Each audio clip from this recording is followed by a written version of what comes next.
ആദ്യത്തെ പാഠം തുടങ്ങി ഞങ്ങൾ.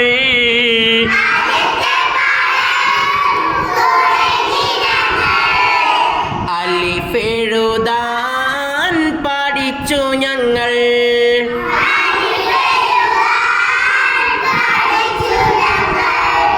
അലിഫിന്മേലെ ഫത്ഹ് വന്നാൽ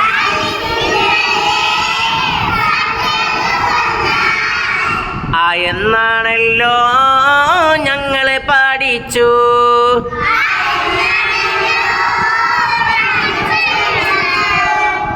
ആദ്യത്തെ പാഠം തുടങ്ങി ഞങ്ങൾ. അലിഫ് എഴുതാൻ തുടങ്ങി ഞങ്ങൾ. അലിഫിന്മേലെ ഫത്ഹ് വന്നാൽ എന്നാണല്ലോ